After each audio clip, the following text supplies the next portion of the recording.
Hello, I'm Spelios Manus Avatar and I'm on the run. Do you think AI will take over comedy? I don't.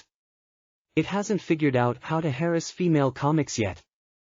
What I want to know is how did David Burns of the Talking Heads know that the Psycho Killer spoke French? He sings, Psycho Killer, qui est-ce que c'est? But unless the Psycho Killer spoke French, he wouldn't know what David was asking. Shouldn't David have asked the question in English on the assumption that most psycho killers are Americans? Or at least they speak English as a second language. I'm unaware of any francophone serial killers, but I'm no expert on the subject. By the way, David, the answer is, c'est un accident on peu de duct tape. When I was in high school my favorite teacher was a short Scottish man, who taught English literature. And in particular he taught Shakespeare. And I so enjoyed that. It made me the unemployed man I am today. But not everybody in the class did. The jocks didn't. The hippies didn't. The French literary partisans for Molière didn't. They'd make fun. And my teacher, whose name was Mr. Lorien, would say bitterly, if you don't like Shakespeare, you're just stupid. You're stupid, stupid students. Groundlings. Well, it got him in trouble, calling students stupid every day for not liking Shakespeare. Ultimately, he was fired for his views on Shakespeare. What a tragedy. There's this wonderful quote from Sergio Leone, the Italian director who made the best spaghetti westerns. You know, a fistful of dollars, for a few dollars more, the good, the bad and the ugly. Doodle doodle do. Ba ba ba. He said this. When I was young, I believed in three things. Marxism, the redemptive power of cinema, and dynamite. Now, I only believe in dynamite. It strikes me maybe Gen Zers don't really get the quote. Like, what does it mean? Is the dynamite for special effects in the redemptive cinema? And redemptive cinema? I mean, what the? Is that a new minor Marvel superhero whose Easter egg for an upcoming origin story we all missed?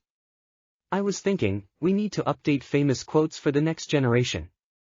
Like if Amarantha survives her YouTube ban, and climate change produces Water World, she might say. She once believed in three things, ASMR. Avocados. And monetization. Now, she only believes in monetization. That's so inspiring. Speaking of dynamite and climate disaster, back in the 80s I used to belong to a radical eco-terrorist group, Earth First. Or at least, the FBI, reporters, and the millions of cubic liters of demons in the Reagan administration called us that. Eco-terrorists. Green extremists. But all we really did was disable heavy equipment in the wilderness to protect the forest from multinational corporations. That kind of thing. You might say we believed in dynamite. Doodle doodle do. We didn't look at it as terrorism. Nah. It was more like giving insurance company investigators a reason to visit the national forests, as a break from spending all their time figuring out ways to reject the claims of dying cancer patients. And they could still brag they were fighting socialism. Which was kind of odd because the main argument for capitalism is that it was what animals would want if they had currency instead of fangs. Basically, we were concerned that the destruction of nature might cause irreversible climate change and rob future generations of a decent life. Imagine that. Worrying about the climate. That's so 1980. Earth First. Woo! I was wondering if Machine Gun Kelly knows who Machine Gun Kelly was. He was a small-time bank robber who actually didn't use a machine gun, until his wife forced him to. In my opinion, that wasn't a good basis for a healthy marriage. Though, I hear many conservative marriages are based on firearms. And sissy porn.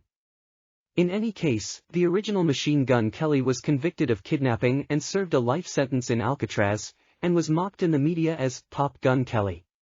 Pretty funny, huh? On the level of Machine Gun Kelly's diss. But at least the original Machine Gun Kelly wasn't found guilty of harassing underage girls on social media.